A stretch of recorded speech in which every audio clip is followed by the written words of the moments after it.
sensibilisation pour les acteurs étatiques dans la lutte pour l'effectivité des droits humains par la documentation des cas de corruption. Aujourd'hui, nous sommes réunis en ce mardi 6 mai 2025 dans le cadre de ce projet de lutte contre la corruption, une initiative conjointe entre l'Office de la protection du citoyen et le Programme des Nations Unies pour le développement, le PNUD, avec le soutien financier du Fonds des Nations Unies pour la consolidation de la paix, le PBF. Juste avant d'aller plus loin au cours de cette activité, chère assistance, mesdames, messieurs, je vous prie de prendre la position verticale pour ensemble auditionner un couplet de notre hymne national.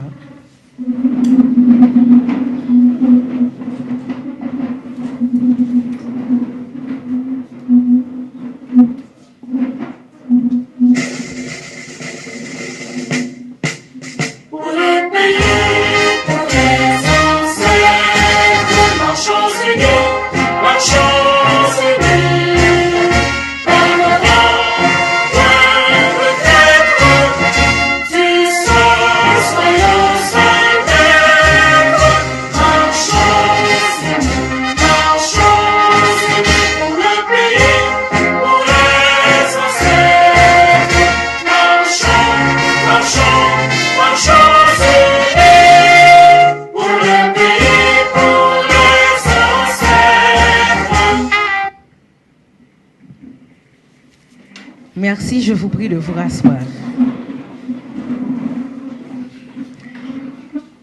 Comme annoncé d'entrée de jeu, nous sommes là réunis ce matin pour l'organisation d'un atelier de sensibilisation dans la lutte pour l'effectivité des droits humains par la documentation des cas de corruption. Cette journée aura 2 phases. La première phase est celle du lancement officiel de l'atelier. Et la deuxième phase sera la phase où on aura les discussions et la présentation du document par notre consultant. Parmi les réalisations majeures au cours de ce projet, nous avons eu une formation qui s'est tenue les 27 et 28 mars dernier à l'hôtel Kinam, à l'intention des groupes d'étudiants, qui a permis à ces jeunes de s'outiller sur le rôle de la lutte contre la corruption et la défense des droits humains. Et aujourd'hui, nous avons cet atelier qui vous réunit ici, dans cette salle, à Montana. Pour ouvrir officiellement cet atelier, nous allons entendre 2 allocutions importantes.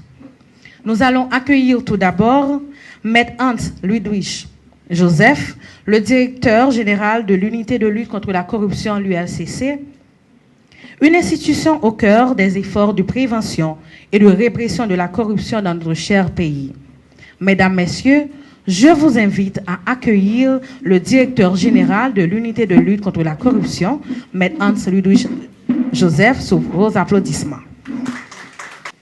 Monsieur le protecteur du citoyen, Monsieur le protecteur adjoint du citoyen, Monsieur le directeur général de l'Office de protection du citoyen, Messieurs les conseillers électoraux, distingués magistrats et magistrates, acteurs judiciaires, cadres de l'OPC, de l'ULCC et de l'administration publique en général. Mesdames, Messieurs, chers amis de la presse, je me réjouis de cette invitation qui m'offre l'occasion de m'exprimer à l'occasion de la cérémonie d'ouverture de cet atelier important sur la sensibilisation des acteurs étatiques, lequel s'inscrit dans un projet plus vaste visant la documentation des cas de corruption sur le territoire haïtien.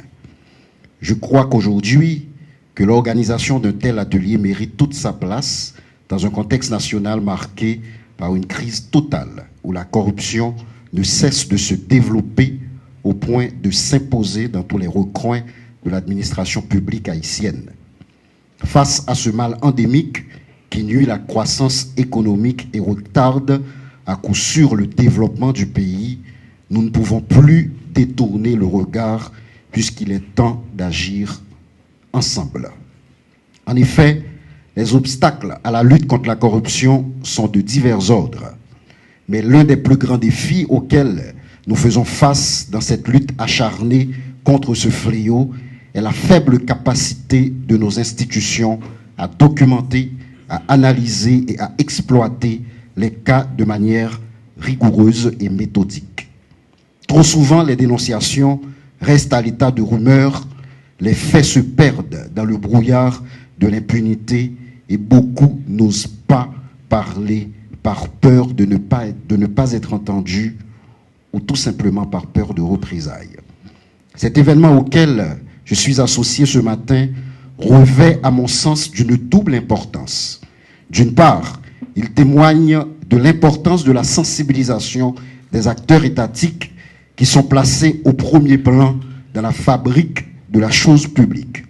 Sur ce point, je dois souligner que mon administration a déjà soutenu et accompagné plusieurs initiatives, dont une formation presque similaire conçue conjointement avec le Centre de formation et de perfectionnement des agents de la fonction publique.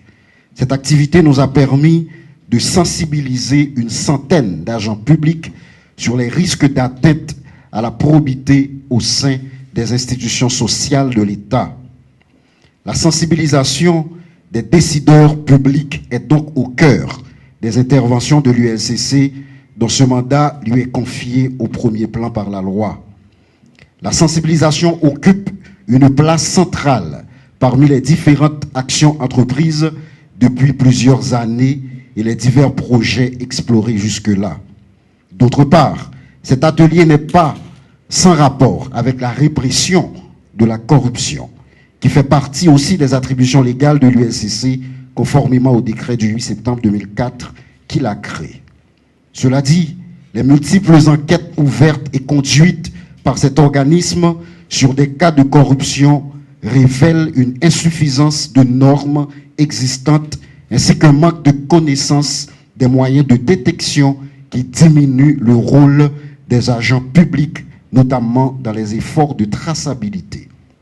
En étant mieux instruits sur les actes de corruption et la manière dont ceux-ci peuvent être documentés, vous, participant à cet atelier important, veillez désormais à faire une gestion honnête à la fois des biens publics qui vous sont confiés, mais aussi des maigres ressources allouées à vos institutions respectives. Le travail de documentation des cas de corruption ne peut réussir sans la collaboration des agents publics. À ce titre, vous êtes les sentinelles du service public haïtien. Ce projet ne fait pas de vous de simples spectateurs, mais plutôt des acteurs. Il entend faire de vous des acteurs du processus de moralisation de la vie publique dans ce pays. Je voudrais sincèrement que cet atelier soit l'occasion d'une reconquête, constatant le déclin flagrant de nos institutions publiques à la croisée d'une crise éthique sans précédent. Le renforcement des capacités des agents publics concernant la documentation des cas de corruption constitue un levier essentiel dans la répression des faits de corruption. Il est nécessaire de rappeler que l'ULCC, qui porte en priorité cette attribution légale, a déjà conjointement avec la Bibliothèque nationale d'Haïti défini et signé un protocole d'accord sur l'établissement du Centre de documentation anticorruption, le CEDAC. Une action coordonnée qui vise à rendre disponibles les ressources et la documentation suffisantes en matière de lutte contre la corruption. L'ULCC entend donc accompagner ce projet porté aujourd'hui en fournissant toute son expertise technique et en mettant à la disposition de l'OPC sa large gamme de documents, de rapports, d'études scientifiques que nous réalisons régulièrement comme la loi nous en donne cette responsabilité. Je ne terminerai pas ces propos sans saluer la contribution pertinente de l'actuel protecteur du citoyen quant à sa volonté de soigner l'image de l'institution qu'il dirige. C'est donc l'occasion de renouveler mon engagement et réaffirmer ma collaboration pleine et entière envers cette cause commune. Quant à vous, participants, votre présence ici témoigne de votre volonté à participer activement à la construction d'un système étatique plus transparent, plus juste et plus efficace que personnellement j'appelle de tous mes voeux.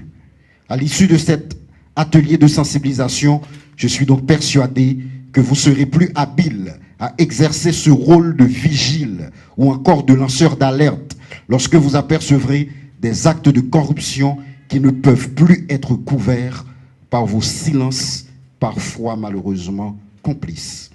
Je souhaite qu'ils mènent à des actions plus concrètes et plus durables, qu'ils vous permettent de découvrir un domaine aussi immense que complexe, mais inévitable dès lors que des biens publics et ou des fonds publics sont mis en cause.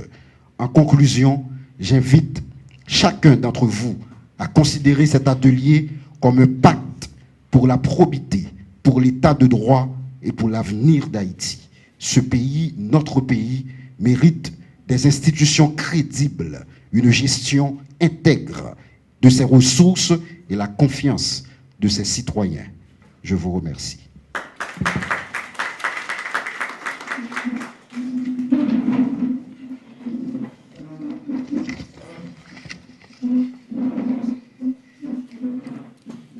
Merci, Monsieur le Directeur général de l'ULCC, pour votre allocution qui est empreinte de détermination pour la lutte contre la corruption en Haïti, en faisant montre de l'importance de cette activité que nous réalisons ce matin, dans laquelle s'inscrit cette journée, vous ciblant acteurs judiciaires, acteurs étatiques, dont l'engagement est crucial pour garantir l'application des lois, la transparence et la justice pour tous.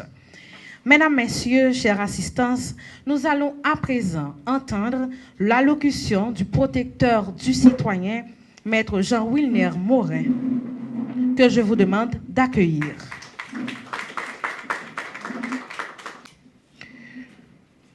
Messieurs les conseillers électoraux, Monsieur le directeur, Monsieur le protecteur adjoint du citoyen, Monsieur le directeur général de l'ULCC, Monsieur le directeur général de l'OPC, Madame la directrice du ministère des Affaires sociales, Madame le doyen du tribunal de première instance de la Croix des Bouquets, collègues magistrats, Mesdames, Messieurs, cadres de l'OPC et de l'ULCC, confrères et consoeurs de la presse, Mesdames, Messieurs.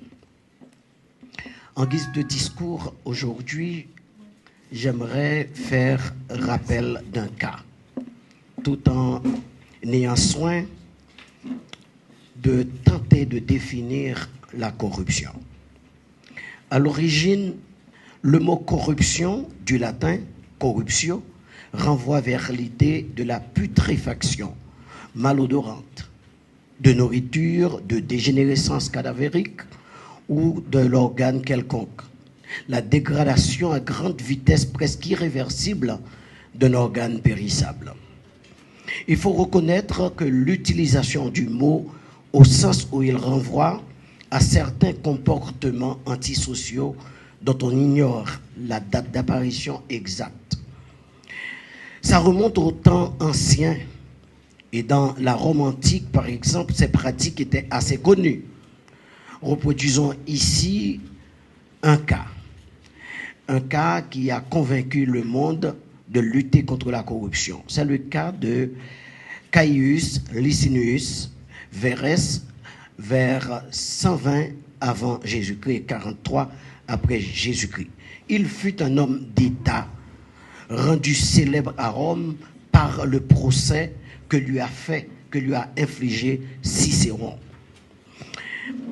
Je vous demande de taper, si vous le voulez, le procès de Verres sur Google et vous allez sûrement avoir de plus en plus d'informations. Il était puissant et influent, ce magistrat romain. Verres est accusé en 70 avant Jésus-Christ. Il est accusé en 70 avant Jésus-Christ d'abus de pouvoir, de détournement de fonds, de vol d'œuvres d'art. Pour l'époque, son comportement n'a rien d'exceptionnel. Mais Verres joue de malchance. D'abord, il a devant lui un accusateur exceptionnel, Cicéron, dont les plaidoiries sont restées célèbres. Ensuite, c'est le plus important droit, le plus important, c'était le droit et la justice qui avaient triomphé. Souffrez que je vous donne un extrait. Le concept de corruption s'était déjà donc légitimé depuis l'époque dans les rapports sociaux où violait une variété d'activités à caractère frauduleux.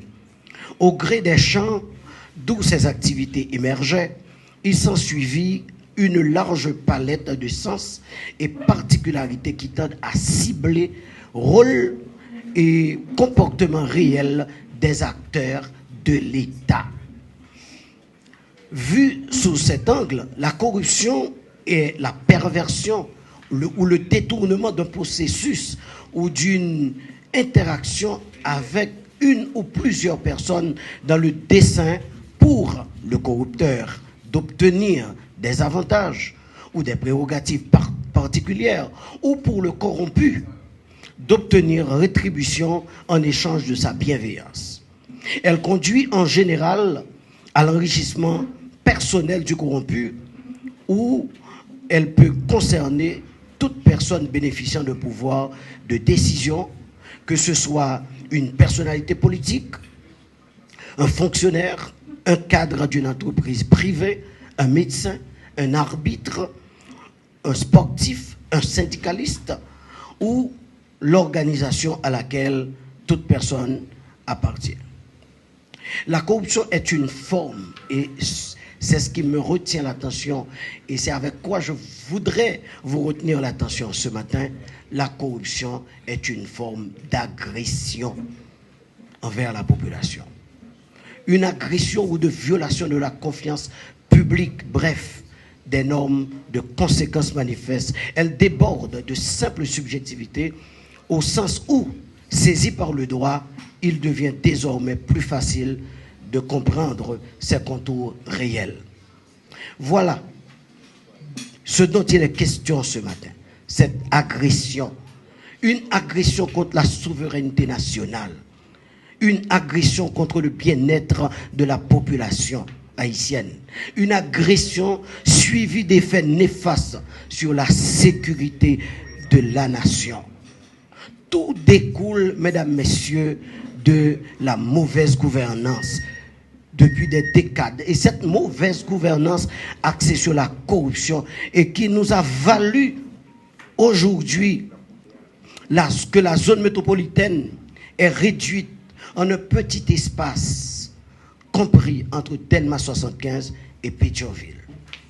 Tout ceci est l'effet de la corruption. Cet atelier aujourd'hui, avec vous, est un incitatif pour que chacun de nous, dans sa sphère d'activité, dans l'État, dans le gouvernement, dans les administrations publiques, aujourd'hui c'est l'occasion, avec vous, collègues, magistrats, et vous des acteurs étatiques, de faire en sorte que nous portons cet antidote à nos voisins, à nos collègues, à nos amis, afin d'extirper de l'administration publique ce venin qu'est la corruption.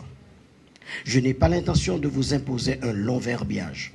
Je voudrais seulement vous dire que vous et nous, étant qu'agents anticorruption, si nous conjuguons nos efforts, nous parviendrons à vaincre ce mal. Merci beaucoup.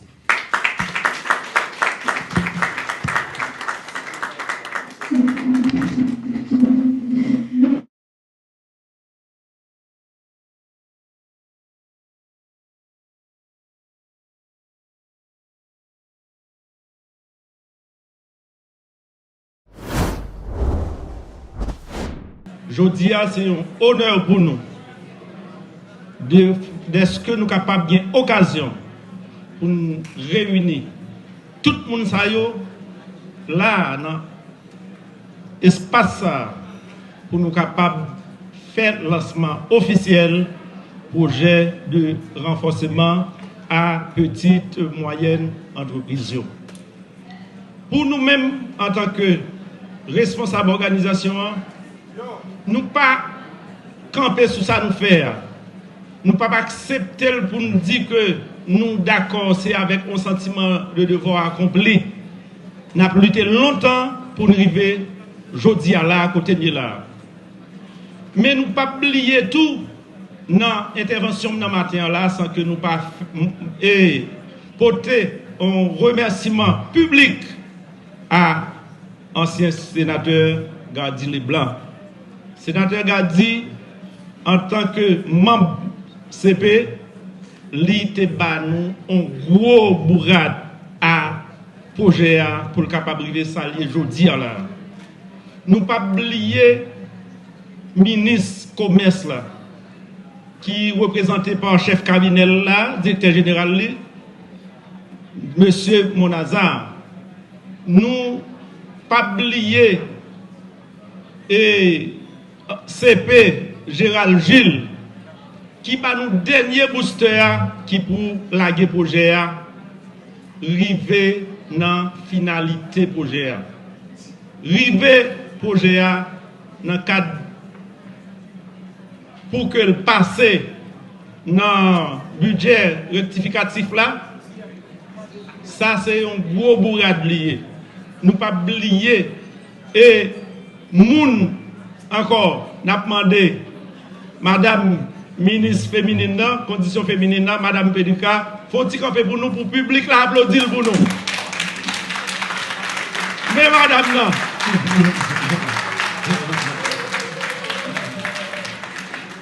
Bon, si mesdames, vous te connaissez, ça, madame Péduka, ça, tu représentes pour eux, son moun, vous avez prié pour lui chaque jour. Parce que, l'aile non réunion, l'aile côté, la défendre dossier, mesdames, ce dossier parle directement la défendre. Ce n'est pas pour moun la travail comme si c'était directement dossier parle. Depuis c'est mesdames, c'est très important. Les, par exemple, nous avons un type de moun qui fait partie de un programme, un projet que nous-mêmes, en tant que fédération, nous t'es préparé et le projet s'est arrivé dans phase exécution, nous dit bon Dieu merci, mais nous dit tout le monde ça et tout, qui a contribué à la réalisation du projet ça, nous dit merci. Nous connaissons que le projet n'est pas capable d'avancer et finaliser sans support. Et nous, PM, nous connaissons que PM qui représenté matin là par chef cabinet, M. Axel Joseph.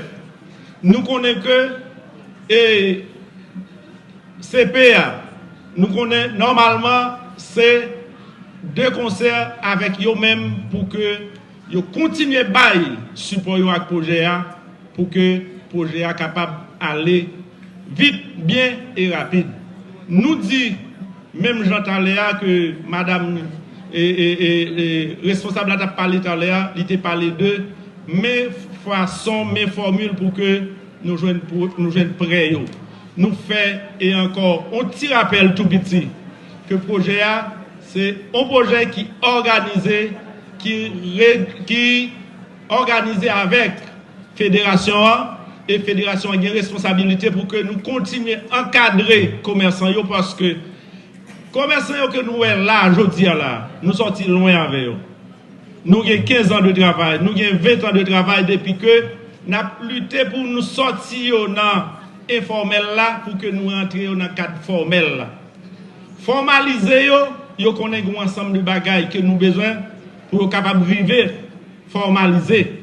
Et majorité dans yo gen tout document que nous avons besoin et nous connaissons que dans un temps qui pas trop long, il est capable de commencer avec exécution projet ça. Nous gagnons siège social organisation qui Pétionville. Majorité activité que nous arrivons à entreprendre, c'est parce que nous-mêmes organisation nous formalisons nous. Majorité organisation. Réalisation que nous faisons dans le niveau nous-mêmes pendant que nous mettons chambre commerce là sous pied. Nous mettons retourner voyage Panama, Haïti de manière directe, malgré dans le moment, pas de moyen de vol par rapport au Prince. Mais quand même, vol là était ouvert sous Port-au-Prince, Panama de manière directe, parce que avant ça, c'était pas, c'est indirectement pour dériver Panama, mais pas de vol direct sur Haïti. Nous arrivons, mettez chambre commerce, et à travers nous-mêmes, différentes autres chambres de commerce qui viennent exister, chambre Mexique exister, chambre Brésil vient exister là, et nous-mêmes, chambre commerce haïtiano-panaméenne exister, et nous connaissons avec ça, et tout ça, c'est œuvre, c'est petite chambre commerce haïtiano-panaméenne, c'est petite FAPME, c'est petite centre commercial moderne de tabac, qui c'est une institution, un espace, dans ce moment-là, qui réunit majorité commerçants. Majorité commerçants que nous avons qui rété, et c'est dans le centre commercial moderne de tabac que donc moi-même, moi c'est président centre commercial moderne de tabac, avec une équipe 5, 6 personnes qui dirigent. Et ensuite, moi, c'est vice-président FAPME, qui c'est une personne qui baille tout moi-même et toute organisation pour réalisation, pour formalisation et secteur. Nous pas dit, ou bien nous pas faire loge de tête, nous pour nous dire, l'autre qui était là avant, nous n'avons pas fait rien. Ils ont fait, mais ça a été fait à part suffit. Et si nous arrivons à regarder ce que ça a été fait déjà, côté de aujourd'hui, là, nous pas là. Et c'est ça qui fait nous demander support et présence tout l'autre monde qui réalise que yo rejoignent dans organisation nous dans fédération nous m'attendons participation nous m'attendons présence nous m'attendons support pour que nous capables retirer Haïti dans l'état qu'il y a parce que en pile nèg une fois que yo gon passeport américain dans poche yo prend pause yo pas américain et pourtant frère yo famille yo maman yo papa yo tout ça c'est Haïti yo yé. Nous pas un pays de réserve. C'est Haïti nous gagnons comme pays par nous. Et c'est là nous pas demander nous code passeport nous. Après ça n'importe côté dans le premier bar nous pas demander nous qui sont rien comme document pour vivre dans le pays ça. Et Haïti a c'est pour nous toute la obligation pour nous mettre ça nous capable, ça nous gagner comme moyen pour nous permettre que Haïti a vivable. Parce que les gens qui veulent mettre nous dehors là-dedans, ce n'est pas parce que le pas bon, ils ont besoin de prendre. C'est parce que ils ont salier, ils veulent mettre nous dehors pour nous prendre. Mais c'est pour nous tous dire ensemble, pour nous dire que Haïti, c'est pour nous, on travaille ensemble pour que nous mettions dans un état vivable. Merci beaucoup.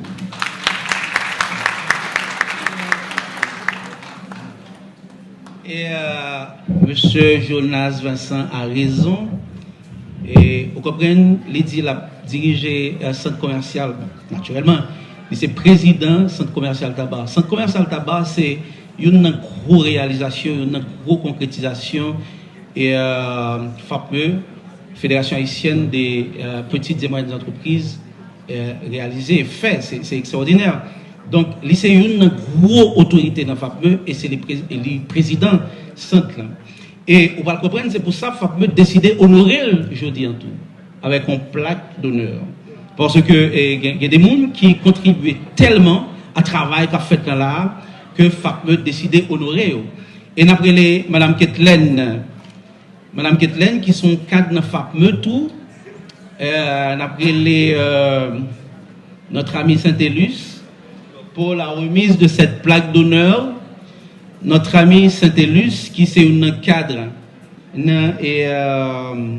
dans FAPME, pour lire ça qui est écrit sous plaque là, pour président centre commercial tabac là, Jonas Vincent, et on a applaudi distinction ça.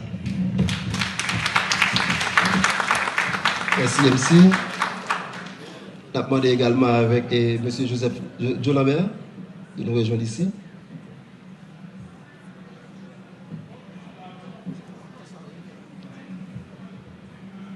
Comme l'a si bien dit le maître de cérémonie, M. Jonas Vincent, il est vrai, ils sont infatigables dans la question marché tabac.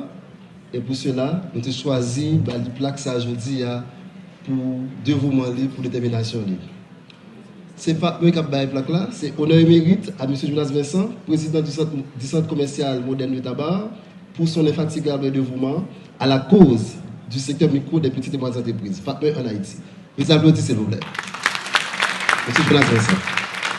Demandant avec les photographes également de bien vouloir de prendre des poses de photos ensemble avec nous. Les photographes, s'il vous plaît.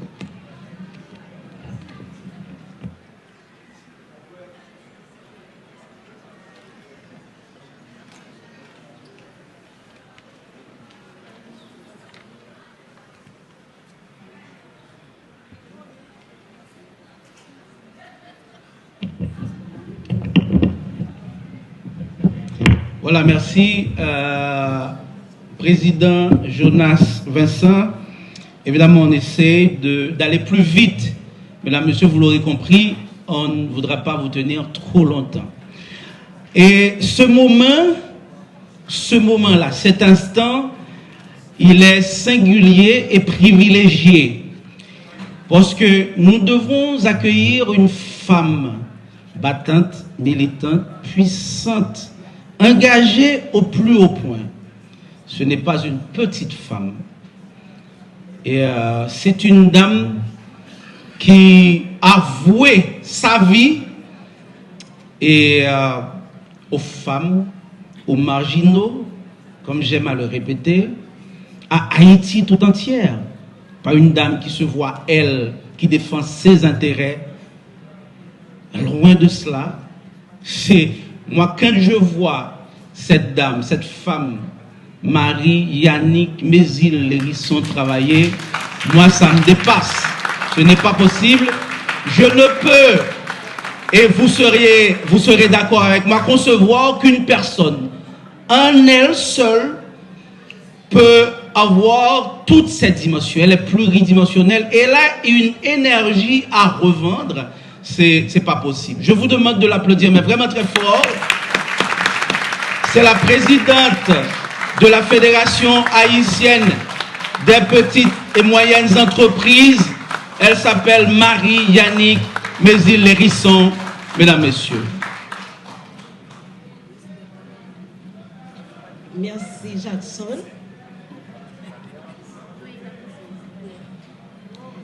Monsieur le représentant du Premier ministre, Maître Axel Joseph. Madame la ministre à la condition féminine et aux droits des femmes, Madame Pédrica Saint-Jean. Monsieur le directeur général du MCI, Monsieur le directeur général de la Banque nationale de crédit, Mesdames, Messieurs les représentants, Monsieur le directeur du centre commercial de Tabar, Monsieur Jonas Vincent, Mesdames, Messieurs les représentants des institutions internationales et de coopération avec Haïti, Monsieur le Président, Mesdames, Messieurs les présidents et représentants des chambres de commerce et associations du secteur des affaires, Mesdames, Messieurs, membres de la FAPME, distingués, membres de la presse et invités, Mesdames, Messieurs, il s'agit pour nous de procéder ici au lancement officiel du projet d'appui aux micro, petites et moyennes entreprises et du service de développement des entreprises sous l'impulsion de la Fédération haïtienne des micro, petites et moyennes entreprises, FAPME, une activité qui s'inscrit dans le cadre d'une volonté collective tant au niveau du gouvernement qu'au niveau du Conseil présidentiel de transition pour relancer l'économie nationale. Et dans ce contexte, des certitudes émaillées de violences inouïes et inédites, la situation des femmes, 52% de la population haïtienne, n'est pas des plus brillantes. Des dizaines de milliers de commerçantes ont été décapitalisés. Et son attente d'un programme de refinancement au-delà des incendies des marchés publics. Ce sont près de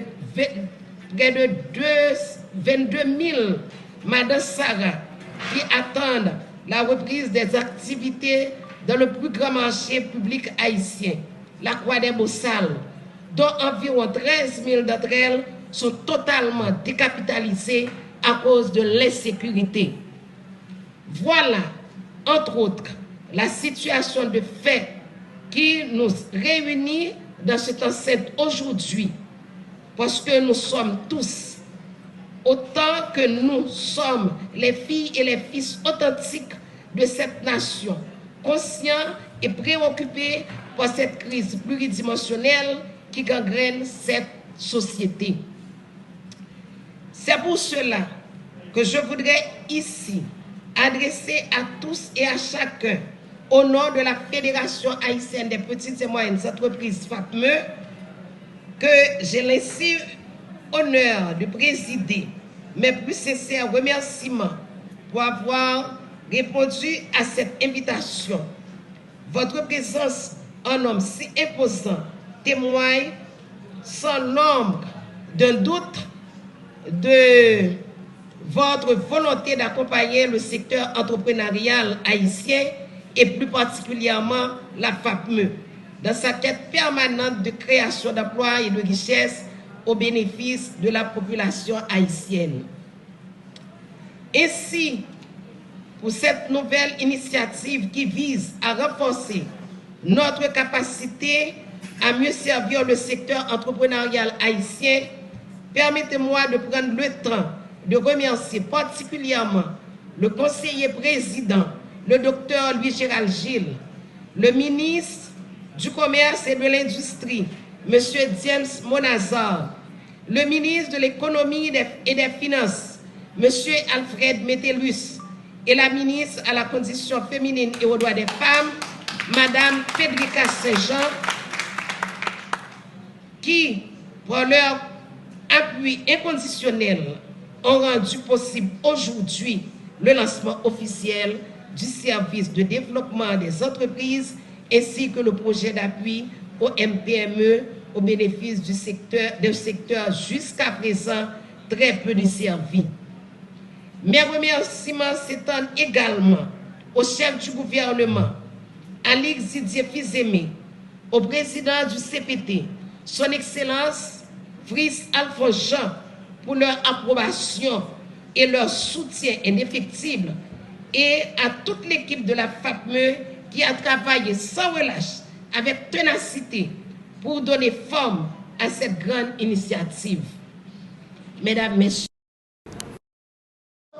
les 264 organisations représentées au sein de la Fédération haïtienne des petites et moyennes entreprises, je vous dis du fond du cœur, merci.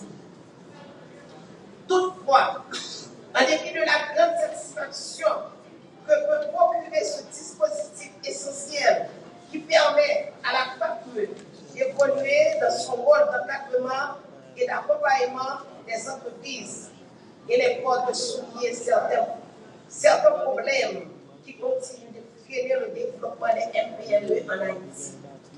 En effet, nous citons l'absence d'une base de données permettant d'identifier les MPME et les catégoriser par branche d'activité, ce qui contribue fortement à la marginalisation de leurs membres. Nous comptons aujourd'hui seulement dans la zone métropolitaine de Port-au-Prince plus de 30 000 commerçants décapitalisés en attente d'un programme de refinancement. Il est donc urgent de comprendre qu'il s'agit ici de 30 000 familles, pères et mères, qui sont ruinés et qui ne savent plus à quel se jouer pour se tirer d'affaire. Les manifestations de votre présence ici aujourd'hui prouvent à vous et à moi que nous refusons de rester indifférents à leur souffrance et faire comme s'ils n'avaient jamais travaillé, jamais existé. Notre conscience ne nous le permet pas de nos responsabilités en tant que dirigeants, hommes et femmes engagés, nous l'égartisons. La mise sous pied de ce projet d'appui au MPME et le service de développement des entreprises au sein de la PME entretiennent l'espoir que sous peu on arrivera à offrir un accès à la récapitalisation graduelle de ces entreprises soumises à rude épreuve à cause de la violence inouïe des groupes criminels dans le pays.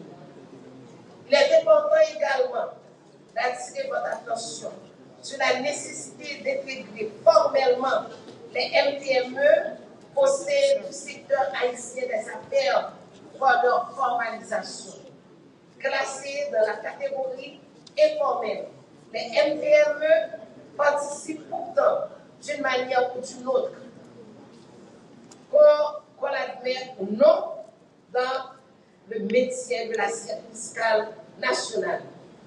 Le rapport de FINSFOP MPME Haïti 2023 met en évidence l'importance des MPME dans la création de richesses. Les PME haïtiennes sont estimées à 660 845 entreprises.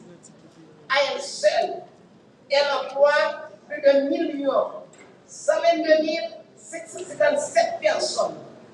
Leur chiffre d'affaires annuel cumulé est estimé à 485,2 milliards de pounds, 3,74 milliards de dollars américains. Contribution au PIB, MPME formel, 4,2 milliards de dollars US, MPME informel, 3,2 milliards de dollars. Près de 89% des propriétaires du MPME sont des entreprises individuelles. Seulement 11% sont enregistrés formellement, 89% sont encore informels. Et ainsi, il s'avère important de redéfinir la politique monétaire par rapport au crédit. La politique fiscale, celle de la taxation, devra aussi être repensée.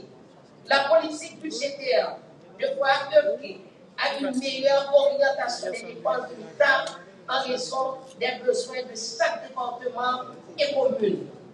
Quant à la politique économique du pays, elle devra fixer une meilleure orientation qui tienne compte des besoins des agents économiques représentant plus de 70% du produit intérieur brut haïtien. En un mot, pour la rebat, nous ne sommes pas venus contribuables, nous sommes des acteurs et des piliers de cette économie que nous nous devons de rebâtir ensemble.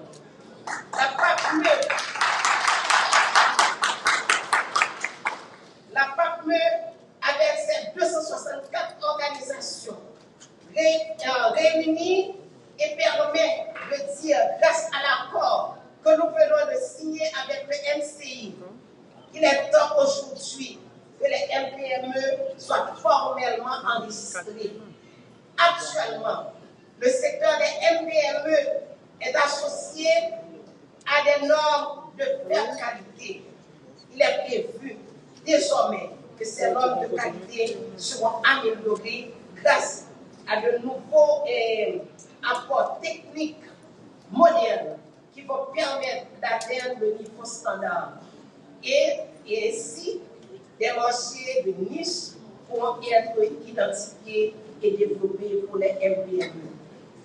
En somme, je reconnais avoir beaucoup parlé, mais je vais le faire au nom de tous nos membres, au nom de tous nos membres. Si vous avez souffert à écouter ce long discours, comprenez que la souffrance des membres et des nombreux concitoyens et concitoyennes sont sous les tentes accablés par la chaleur, la soif, la faim est plus considérable. Et encore, ce n'est rien comparé à la souffrance morale des entrepreneurs ruinés, délaissés et abandonnés, ayant tout perdu. Jadis, détenteurs de certains avoirs fragilisés par les dettes. Ils se retrouvent à présent sans rien. Et pourtant, avant la recrudescence de la violence des groupes armés ces dernières années, ils avaient un toit, une famille, une petite affaire qui marchait bien. Aujourd'hui, ils n'ont plus que des souvenirs pour s'intéresser à la vie et l'espoir qu'avec ce cri que je porte ici devant vous, il y aura une réponse à leur éternelle interrogation. Oui, ils ont l'espoir en ce changement qui s'impose. Il est indispensable que pour bâtir une maison, il fallait s'assurer que ces fondements sont fiables et viables. Alors, si nous voulons reconstruire ce pays, il est tout autant indispensable de donner pas que l'espoir, mais la certitude à tous ces entrepreneurs que de nouvelles possibilités, de nouvelles opportunités existent. C'est de cette façon et de cette façon seulement que nous arrivons à accomplir ce travail titan qui est la reconstruction de notre cher Haïti où chacun sera sa place. Ce travail ne peut être le travail d'un gouvernement, d'une société civile, des institutions financières, du secteur des affaires ou celui des petites et moyennes entreprises, chacun de son côté séparément. Cela doit être le travail conjugué de tous et de chacun, ensemble. Il nous faut avec conviction et détermination à travailler à remettre Haïti sur le sentier de la croissance et du développement. Oui, ensemble, tous ensemble, nous pouvons le faire, nous devons le faire et nous allons le faire. Je vous remercie.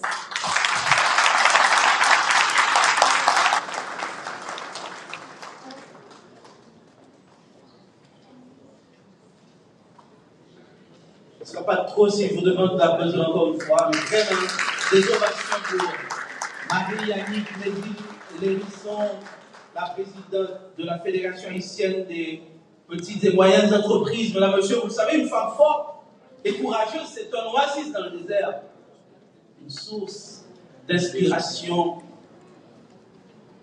Et c'est avec cela que nous allons accueillir, s'il vous plaît, la ministre à la condition féminine, notre femme engagée de la cause haïtienne, Mme Félika Saint-Jean, sous vos applaudissements, s'il vous plaît.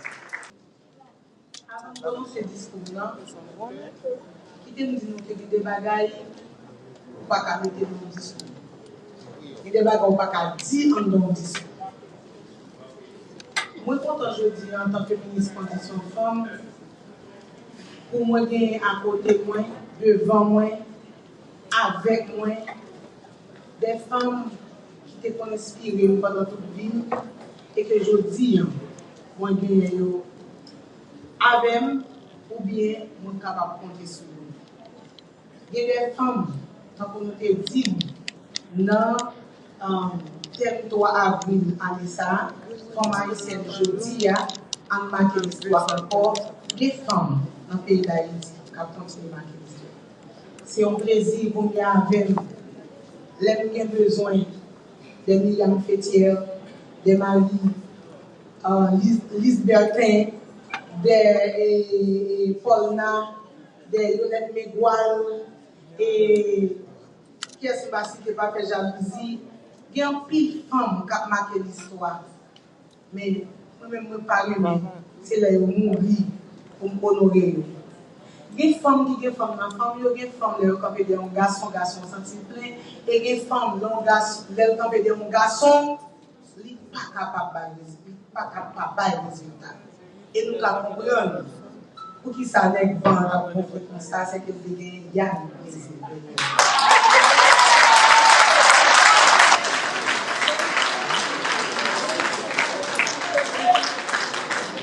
Il y a un plaisir. Quel mari, Yannick Mézil Maquet-Point. Yannick nous connaît que Jodia, pour quitter en pile dans le ministère, ça Jodia comme titulaire là. Et son honneur pour moi. Les gens qui dit ça, c'est Yannick qui défend le ministère. Et puis ça fait me sentir honoré et flatté du fait que pour une fois, moi j'ai une opportunité pour moi aider à construire, ça a construit déjà et ça doit renforcer. Je veux dire devant tout le monde là que à chaque fois qu'on a besoin de venir à Saint-Jean, matin pour la nuit, pour mettre des lois au jour.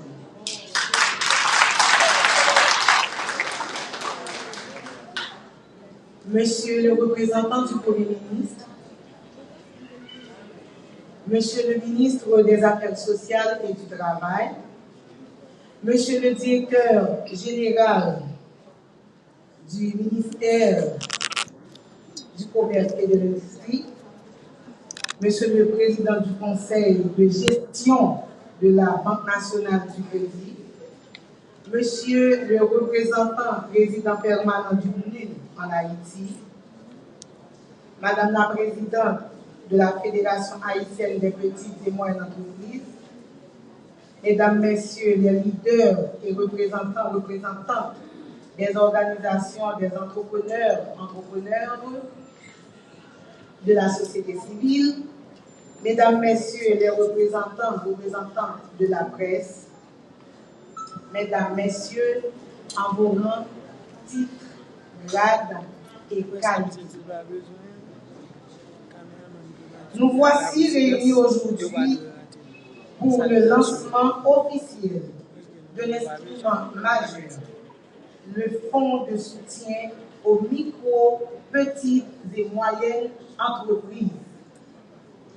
J'applaudis cette initiative car les MPME représentent un grand nombre d'entreprises en Haïti et la majorité d'entre elles sont financées par les ressources personnelles de leurs fondateurs, fondatrices ou par des prêts informels, familles, amis.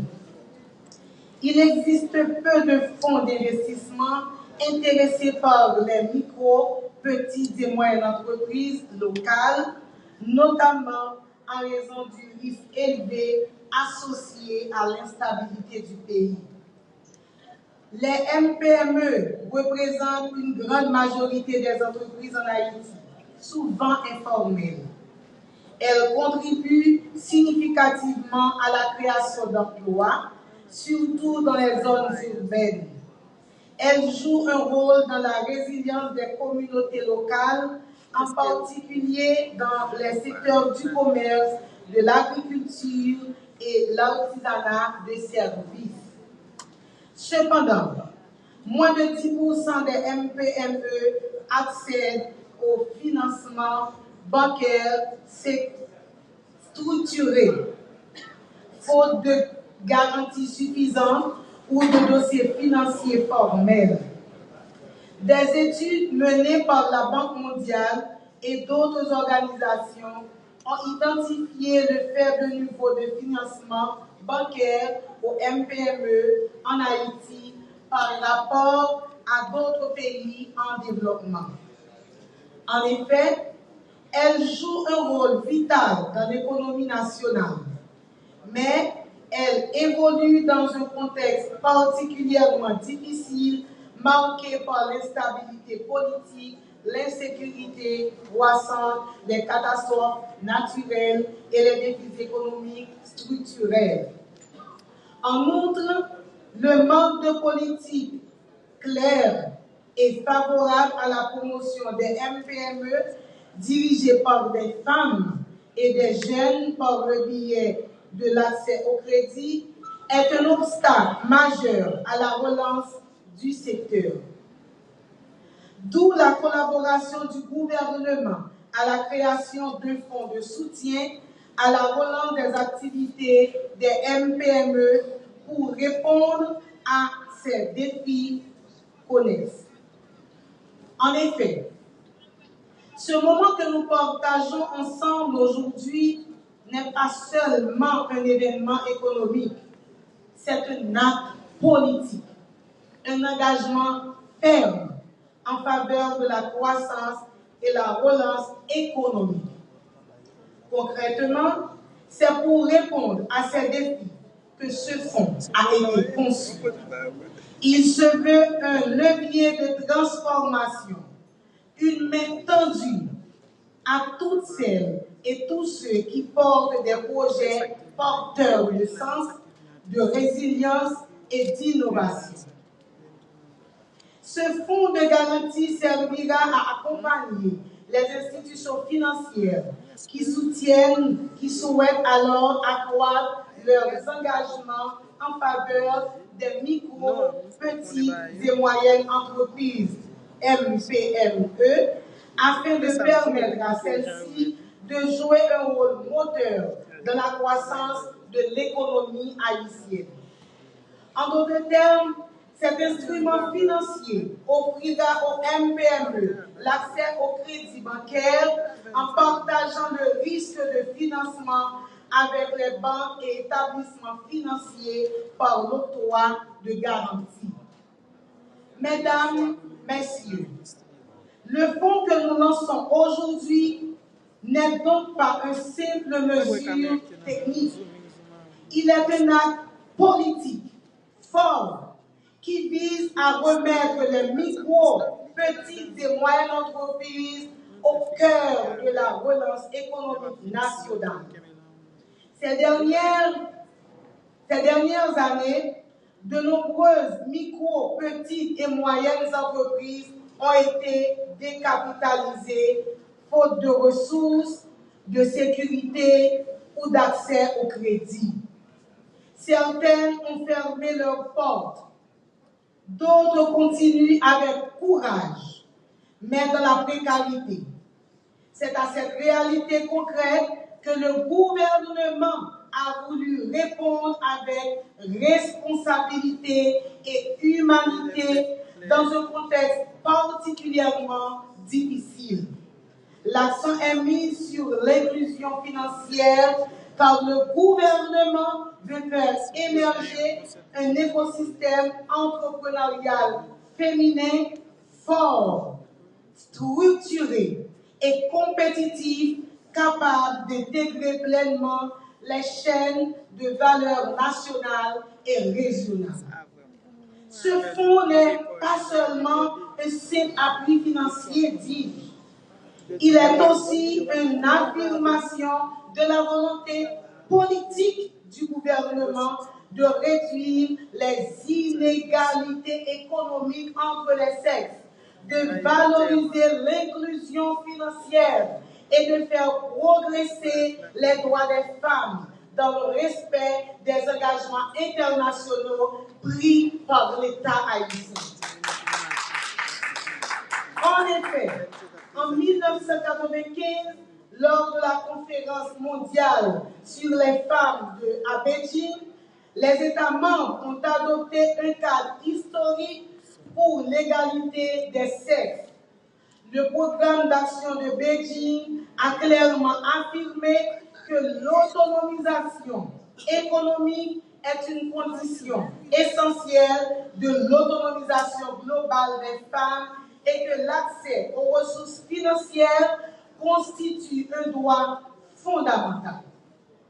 Aujourd'hui, 30 ans plus tard, le gouvernement haïtien poursuit cet engagement, ici et maintenant, dans une dynamique plus large d'inclusion financière, c'est-à-dire la volonté de bâtir un système économique qui n'exclut aucune femme à cause de son statut social, de sa situation géographique ou de son niveau d'éducation. Cette démarche répond à plusieurs réalités. Trop de femmes entrepreneurs restent exclues de circuits traditionnels de financement.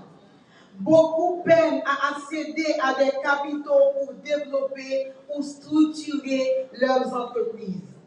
Et malgré leur résilience, elles restent confrontées à des obstacles systémiques. Mesdames, Messieurs, Ce fonds vise donc à corriger ces déséquilibres en facilitant l'accès au crédit, en accompagnant la formalisation et en soutenant la croissance des entreprises féminines. Car lorsque les femmes ont accès au financement, elles investissent non seulement dans leur entreprise, mais aussi dans leur famille, leur communauté et leur pays. Leur réussite est un multiplicateur d'impact, car nous croyons fermement qu'investir dans les femmes, c'est investir dans la stabilité. Investir dans les femmes, c'est investir dans la stabilité, dans la paix et dans le développement durable. Le MPME féminine constitue l'épine dorsale de notre économie. Elle crée de l'emploi, génère de la valeur ajoutée, nourrissent des familles et soutiennent des communautés entières. À vous, femmes entrepreneurs, je dis ceci. Ce fonds est conçu pour vous faire grandir. Saisissez-le. Osez penser grand. Osez investir. Osez conquérir des marchés. Votre ambition est légitime et notre devoir est de la soutenir. Par ailleurs, je tiens à remercier les responsables de la Fédération haïtienne des petites et moyennes entreprises, en particulier Madame Yannick Mézil et son staff, qui ont contribué grandiosement à la mise en œuvre de cette initiative. Ensemble, nous posons les fondations d'un avenir plus équitable, où les femmes ne sont pas de simples bénéficiaires de programmes, mais de véritables actrices de la transformation économique, car il ne s'agit plus de soutenir la suivi des entreprises féminines, mais de préparer leur croissance durable. Femmes haïtiennes, Jodia, en marqué l'histoire encore. Je vous remercie.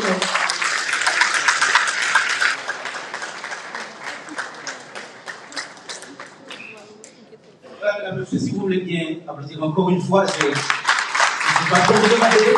Je vais appeler notre ami Joseph Lambert, qui n'est pas sénateur, à venir remettre une plaque d'honneur à la ministre à la condition féminine et aux droits des femmes pour ses efforts au sein de FAFE, mais aussi comme femme engagée extraordinaire. Et vous accueillez aussi la présidente de la FAFE, qui est ancienne ministre à la condition féminine et aux droits des femmes, ancienne mairesse de Delma. Et vraiment beaucoup de chapeau pour elle. Mesdames, Messieurs, cette plaque à Federica Saint-Jean, la ministre à la condition féminine et aux droits des femmes actuelles. Alors, parfait, merci. Miko. Merci. Success pour la ministre pour les délégués, je dis, pour remettre la clan. Parce que remettre, il y a toujours remettre la clan, c'est pas mon leçon, c'est fait. C'est mon leçon.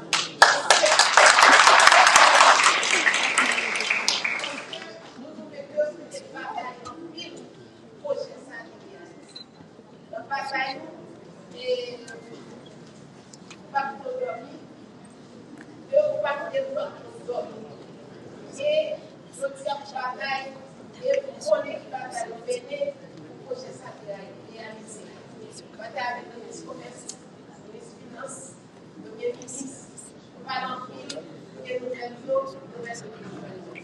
Pour le ministre encore, je dis par l'appui c'est le ministre affaires sociales là. Je dis ministre affaires sociales là et par l'empile pour que même pour le ministre, parce que pour que si vous avez pas commencer pour moi, parce que je tiens pour mériter. C'est pas pour cadeau, moi, je ne pas pour faire cadeau pour ça. Si je fais cadeau, c'est parce qu'on mérite. Parce que nous avons une bataille et tout le monde qui travaille mérite un salaire et tout le monde qui bataille mérite récompense.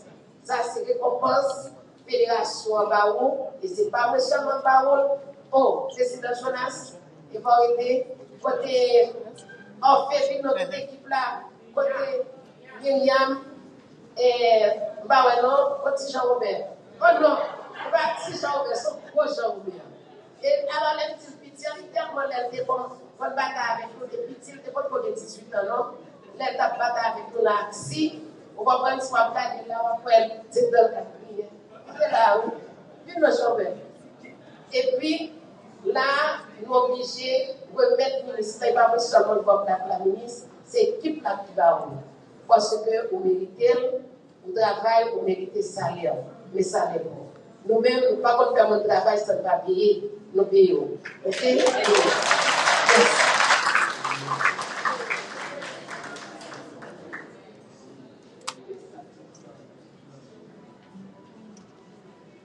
Honneur et mérite à Madame Federica Saint-Jean, ministre de la Condition féminine aux droits des femmes. Pour cela, nous et sa détermination à la réalisation de ce long projet.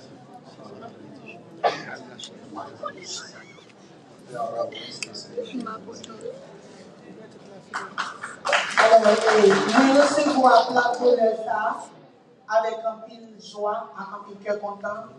Et moi, encourager toute femme, quel que soit dans le secteur politique, apprendre, encourager les valeurs et il y a beaucoup de valeurs.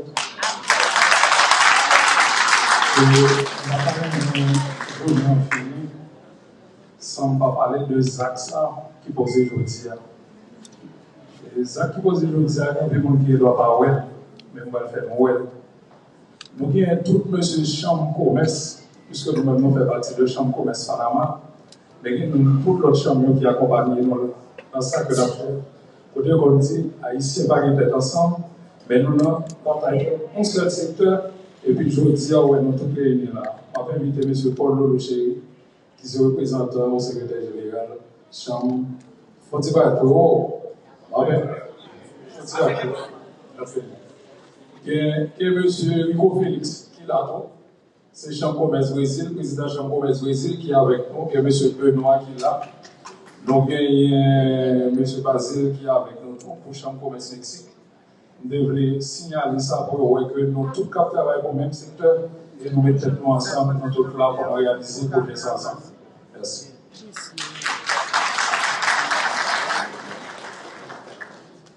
On a failli croire que l'activité avait fin. Mais non, sinon que je peux vous donner la garantie qu'il ne reste que 3 derniers petits points à activité. À un certain moment, le discours investir dans l'humain en Haïti prévalait. Je ne sais pas si vous vous en rappelez.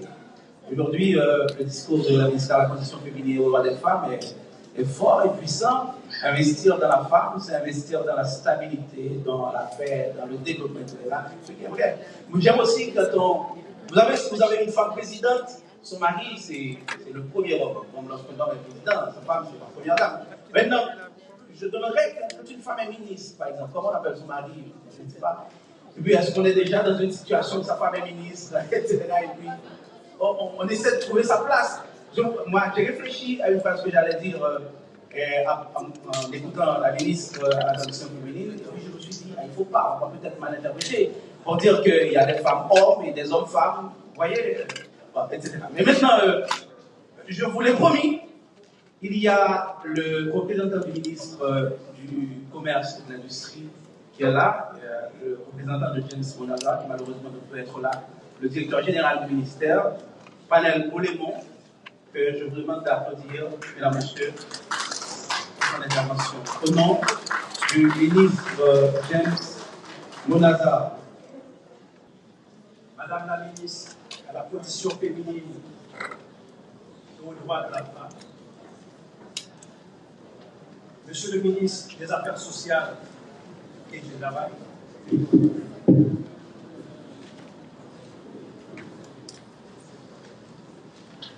Monsieur le Président du Conseil de la BNC, Madame la Présidente de la Fédération haïtienne des petites et micro-entreprises PAPME, Mesdames et Messieurs,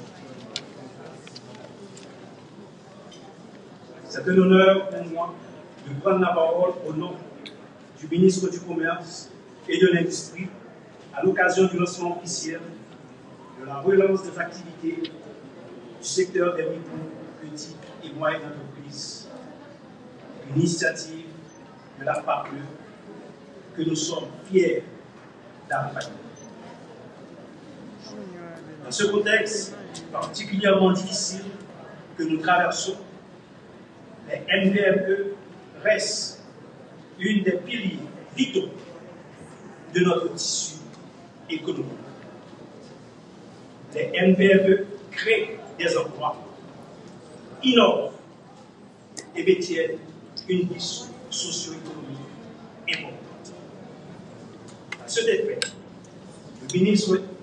le ministère du Commerce et de l'Industrie reste aux côtés de la PAPME pour leur offrir un accompagnement concret et durable. Ce protocole d'accord, fruit d'une collaboration entre la PAPME et le MCI, vient de répondre à un besoin urgent de redonner souffle, ressources, accompagnement, espoir à ceux qui bâtissent, qui posent jour après jour les fondations pour un avenir meilleur. Notre société repose sur le sacrifice quotidien et permanent des femmes. Sommes-nous obligés de vous rappeler le rôle de protagoniste, qu'elle soit intérieure ou Madame Sarah, éducatrice ou marchande de nourriture, leur investissement crée autour d'elle un moyen de lutter contre le chômage et de promouvoir la traite. Le MCI, mené par le ministre James Monazar, renouvelle encore son engagement à accompagner la PAPME, les NVME et plus particulièrement les femmes entrepreneurs dans la reconstruction de l'économie nationale. Il réaffirme sa volonté d'être toujours un allié sûr et fidèle de ceux et celles qui croient dans la formation, le regroupement des forces vives économiques dans un avenir commun et le développement de nos petites entreprises. Merci.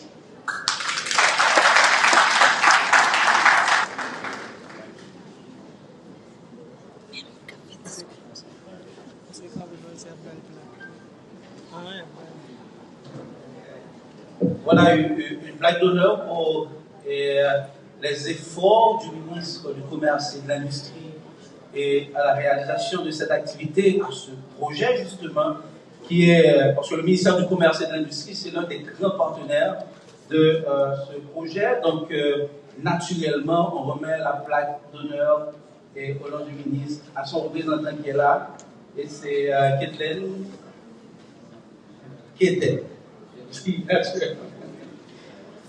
a l'honneur de remettre cette plaque. Je vous demanderai d'applaudir avec effort le ministre à travers son représentant. Et est-ce qu'on dit? C'est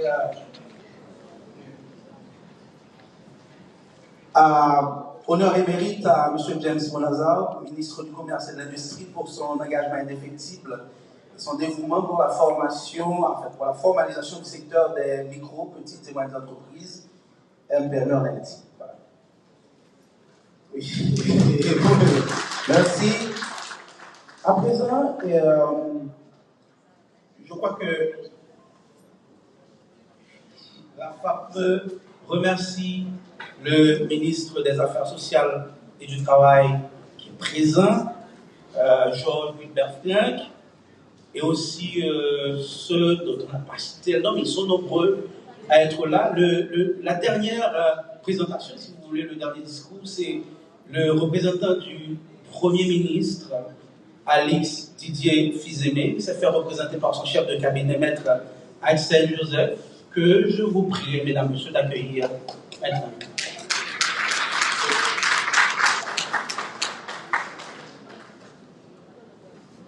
Je tiens à vous présenter toutes les excuses du Premier ministre Alix Didier Fils-Aimé de ne pas pouvoir être physiquement présent à vos côtés dans cette salle, dans cette auguste assemblée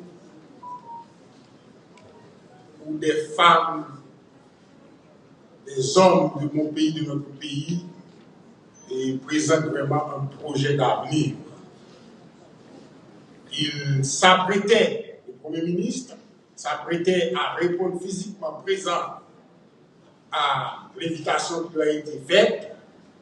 Malheureusement, au moment où il allait se déplacer, il a été retenu pour un sujet crucial que vous pouvez imaginer, qui est un dossier qui nous concerne tous depuis quelques années dans le pays, surtout pour ces derniers temps, qui est la question de sécurité. Donc, sur le champ, se rendant compte qu'il ne peut pas se déplacer, il m'a appelé, il m'a demandé de venir le représenter. Donc encore, il vous présente toutes ces excuses.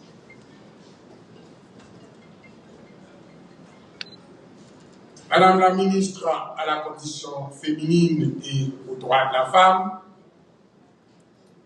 Monsieur le ministre des Affaires sociales et du Travail, Monsieur le directeur général du ministère du Commerce et de l'Industrie, Monsieur le président du Conseil de gestion de la Banque nationale de crédit, Monsieur le représentant résident permanent du PNID en Haïti, Madame la présidente de la Fédération haïtienne des petites et moyennes entreprises, notre chère Madame Mizil, Mesdames, Messieurs, leaders, représentants et représentantes, Mesdames, représentantes et représentants des organisations, des entrepreneurs, des entrepreneuses de la société civile, Mesdames, Messieurs de la presse parlée, écrite, télévisée et en ligne, chers partenaires, distingués invités, Mesdames, Messieurs, au nom du Premier ministre Alix Didier Fils-Aimé, j'ai l'insigne honneur de prendre la parole ici, en cette occasion, cette circonstance de lancement de projets de soutien aux micro, petites et moyennes entreprises et du service de développement des entreprises.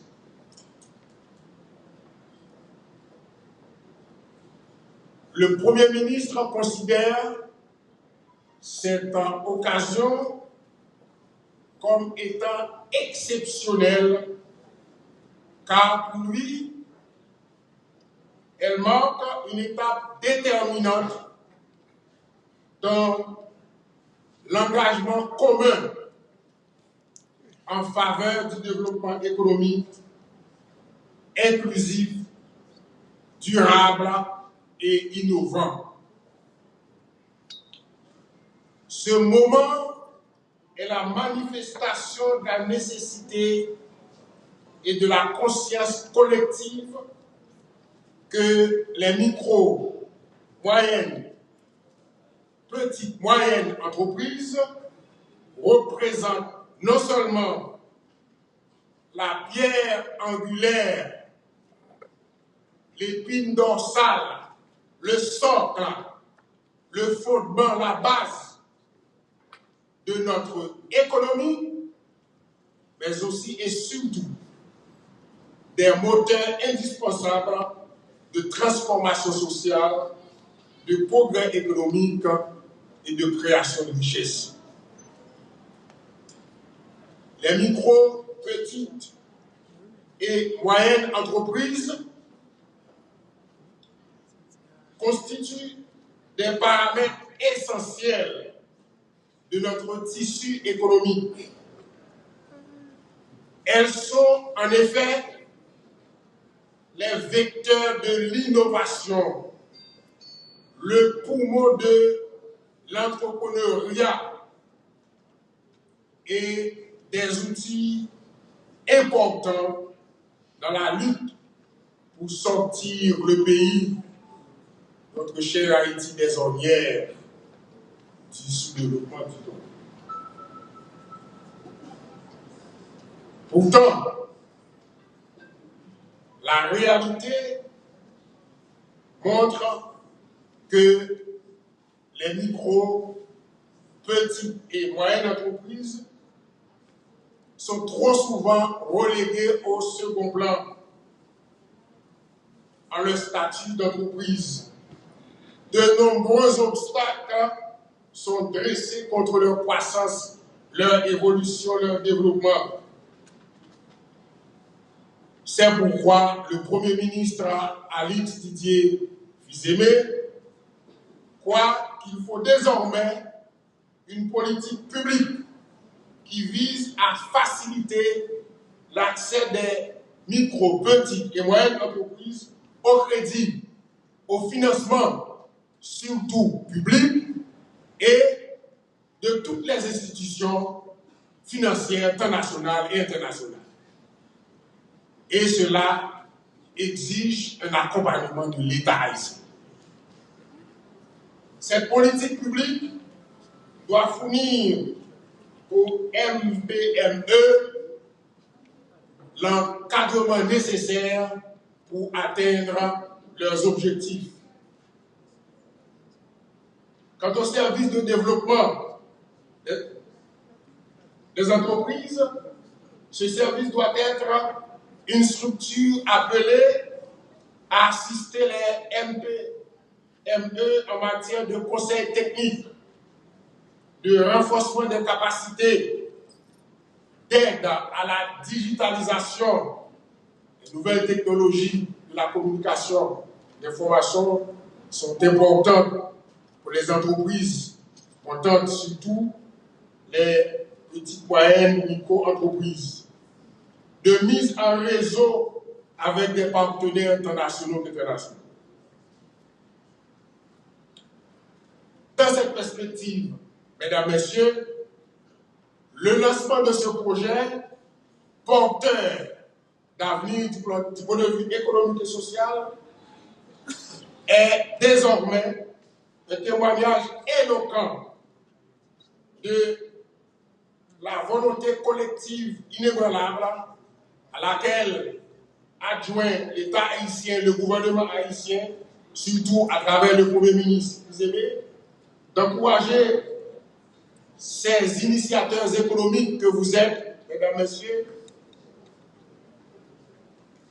Vous êtes exhortés donc à rester ferme dans votre vision, d'assumer vos responsabilités de bâtisseurs de richesse, d'être forts et résilients aux sous-réseaux, aux difficultés de toutes sortes, car, dit-on souvent, que le chemin du succès est toujours parsemé d'embûches.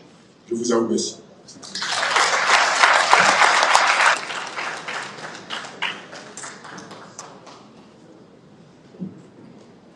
pas trop demander s'il faut applaudir encore une fois le représentant du Premier ministre, le chef du cabinet du Premier ministre, Maître Axel Joseph. Mesdames, Messieurs, je vous l'avais promis, il y a presque plus rien à faire, sinon que je vous dis une dernière chose. Vous savez, Albert Camus, c'est un Français d'origine algérienne. Il a reçu le prix Nobel de littérature en 1957. Et dans son message, en recevant le prix Nobel, il a dit ceci. Chaque génération se croit vouée à refaire le monde. La mienne sait pourtant qu'elle ne le refera pas. Mais sa tâche est bien plus grande. Elle consiste à empêcher que le monde se défasse. Moi, je vous dirais aujourd'hui, à travers ce que la Fédération haïtienne des petites et moyennes entreprises vient de réaliser là maintenant, qui est une preuve de volonté immense de changer les choses en Haïti, je vous dirais. Si nous ne pouvons pas refaire Haïti, nous avons la responsabilité, le devoir, que dis-je, d'empêcher qu'Haïti se défasse. Merci.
Le ministre de l'Éducation, le professeur Augustin Antoine s'est excusé, il ne pouvait pas être là.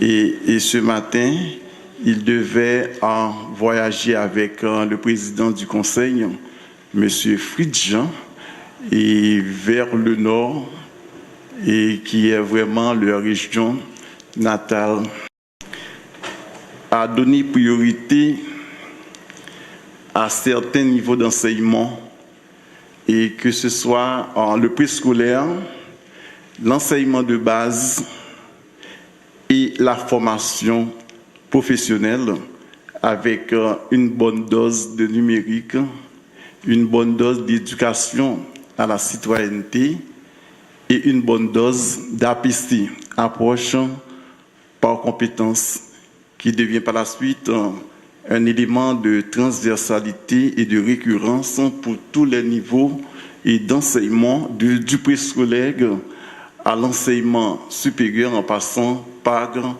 la formation technique et professionnelle. Et il faut dire que c'est un honneur quand même pour moi, en tant que directeur général, de prendre la parole en cette journée solennelle qui marque l'aboutissement d'un projet stratégique ambitieux et profondément structurant pour notre système éducatif, savoir le projet Nectar. Depuis son lancement à l'automne 2019, le projet Nectar, Nouvelle éducation citoyenne tournée vers l'avenir, a été au cœur des réflexions, des concertations et des actions qui visent à rénover notre école, à lui donner une colonne vertébrale solide et moderne, à outiller les acteurs de terrain et à refonder le sens même de l'éducation en Haïti. Mon statut de directeur général m'a permis de présider le comité de pilotage de ce projet, ce qui a été pour moi une responsabilité à la fois technique et humaine. Technique car il nous fallait garantir la cohérence, la qualité et la conformité des livrables avec les besoins de la réforme. Humaine parce que chaque étape du projet engageait des femmes et des hommes convaincus que l'éducation est la clé de notre relèvement collectif. Dans un environnement institutionnel souvent marqué par des aléas politiques, naturels et sanitaires, dans un contexte sécuritaire et socio-économique extrêmement morose, Nectar a néanmoins avancé avec méthode, avec rigueur et avec résilience. Nous pouvons en témoigner aujourd'hui, les objectifs initiaux ont été atteints. Les livrables prévus ont été soumis dans les délais convenus et nous disposons désormais de bases solides pour le déploiement de la réforme. Cela n'aurait pas été possible sans une synergie exemplaire entre les équipes du ministère, les experts mobilisés, les formateurs, les partenaires techniques et bien entendu l'Agence française de développement AFD, dont l'appui stratégique et financier a été essentiel. Je souhaite également souligner la qualité du dialogue avec les équipes du consortium FEI, IFOCED, Canopé et de l'appui à la maîtrise d'ouvrage AMO à travers l'IED, dont le travail constant a permis de surmonter bien des obstacles logistiques et conjoncturels. À titre personnel et professionnel, je me réjouis d'avoir pu contribuer à cette dynamique porteuse et je me prépare avec enthousiasme à partager notre expérience lors de l'atelier de clôture et de bilan qui se tient en France au début du mois de juin. Et ce sera l'occasion d'explorer de nouvelles pistes de coopération avec nos partenaires français et de valoriser les avancées obtenues dans le cadre de la mise en œuvre du projet Nectar dans les conditions que peu de pays ont connues. Et je compte prendre part à cette tournée, à ce voyage en Europe parce que moi, j'ai séjourné pendant plus de 3 fois parce que j'étais boursier de l'État dans le cadre de la coopération Haïti avec UNESCO à Paris pour une formation en planification et gestion de l'éducation et que plus tard, c'était en 1999-2000 et plus tard, vers 2005-2006, j'avais participé à l'université d'été. Il y avait une thématique très intéressante qu'on avait développée, c'était l'éducation de les stratégies de réduction de la pauvreté vers une croissance pour pauvres. Et aussi, j'avais séjourné en 2019 avec les collègues de la Banque mondiale pour le système de formation, pour la gestion de l'éducation et pour la question de cadre scolaire, avec la question d'élaboration de plans d'éducation, etc. L'éducation en Haïti est confrontée à de nombreux défis, mais elle est aussi animée par une volonté profonde de transformation. Le projet Nectar nous a offert une méthode, des outils, une énergie collective à nous désormais de poursuivre l'élan. Je tiens à remercier tous les acteurs du projet, institutions partenaires, personnel éducatif, membres du comité de pilotage, experts, enseignants, parents, pour leur engagement et leur ténacité. L'histoire de Nectar ne s'arrête pas aujourd'hui. Elle se poursuit dans chaque salle de classe en termes de monitoring, chaque programme enseigné, chaque enfant à qui l'on donne les moyens de réussir. En ce sens, je prends au mot l'ambassadeur de France qui est là avec nous et vous dire que j'aurais aimé que le programme Nectar soit renouvelé afin d'aider l'État haïtien à relever certains défis et enjeux comme l'accès à l'enseignement de base et la formation professionnelle dans le cadre d'une meilleure efficacité externe. Je crois quand même, c'est la position quand même de l'ambassadeur. Évidemment, il aimerait que le programme se poursuive parce qu'il y a la première phase, il faut qu'il y ait quand même la deuxième phase. Mesdames, Messieurs, je vous en remercie. Merci beaucoup.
Napdi merci à tout le monde, tous les amis de la presse qui est présent avec nous matin et mardi 6 mai 2025 dans le local PNCS. Et côté PNCS ouvrit un nouvel chapitre qui c'est dans même l'idée, Jean ça écrit dans politique et stratégie nationale d'alimentation scolaire nous. Qui dit d'ici 2030, il faut être capable de tout Timounio manger. Il faut que tout ça, nous compter Timounio, c'est ça nous-mêmes, nous dit qui entrer dans la production nationale. Nous. Et c'est une raison qui fait journée aujourd'hui, depuis l'aide nous-mêmes nous monter dans le PNCS. Stratégie nous, c'est travailler ensemble avec tous partenaires qui habituent à travailler avec PNCS dans la question cantine scolaire. Et jeudi, mardi ça, nous scellons l'autre page côté PNCS avec Brana. Nous concluons un partenariat. Côté nous allons faire une phase d'essai pour nous capables de 10 000 timoun une bouteille Malta H pendant 2 fois par semaine pendant 1 mois. Et c'est un premier pas que nous-mêmes nous faisons ensemble pour nous capables de prendre temps pour nous garder, analyser tout ça que pour faire et puis année prochaine l'année scolaire pour débuter pour nous garder ensemble comment projet ça lui-même étendre sur tout le pays et faire le bénéfique pour tout le monde. Là nous choisis Boana, nous choisis une compagnie, nous connaissons qui c'est compagnie qui fait fierté nous. Malta il fait à partir de produits que nous-mêmes nous faisons en Haïti. Et c'est dans bail j'arrête à production locale et dans bail j'arrête à ça nous-mêmes nous faisons dans le pays d'Haïti qui fait matin ça là dans le bureau PNCS nous concluons à ça et qui pour le bénéfice pour Timounio même gens nous concluons déjà ensemble avec Maître Fayvet pour nous capable bailler Timounio à Cassan pour nous bailler frescao pour nous bailler jus manioc c'est un autre pas que nous-mêmes nous franchissons dans le bureau PNCS matin. Et CG Dorville me remercie vous. Et forme du que et nous honorer que le fait partie de programme ça dans partenariat ça que nous avons fait avec PNCS là. Jean CG en so dit là et Malta achetant son produit qui produit local qui fait avec Pitimi local la Kaino que nous avons un programme qui gagne plus que 18 000 planteurs passés là-dedans. Nous connaissons que pour paysan et espoir nous-mêmes, nous connaissons la jeunesse l'Ampelier, c'est à travers l'éducation et programme PNCSA, comme nous tous connaissons, un programme qui bat Timounio Jarrette. Et nous remercions PNCS pour confiance que le place dans Brana, qui nous connaît, c'est une compagnie qui Malta pour fêter 50 années là, qui nous là pour nous produire des produits de qualité avec tout standard international. Donc c'est un premier pas comme CG a dit, nous allons et bail Timounio 10 000 timoun boissons 2 fois par semaine en bouteille Malta, 2 fois par semaine. Et je pense qu'avec boisson nutritive, ça la alimenter Kotimonio pour y en santé, pour y capable de bien apprendre. Je pense que c'est une très belle initiative parce que pour nous sortir côté Nian, c'est production nationale pour nous j'arrête avec éducation. Donc nous fiers et nous contents que nous sommes partenaires pour PNCS et nous souhaitons que son collaboration qui peut aller à longue durée pour nous non seulement la production nationale j'arrête, mais aussi pour nous booster l'éducation si nous dans le pays.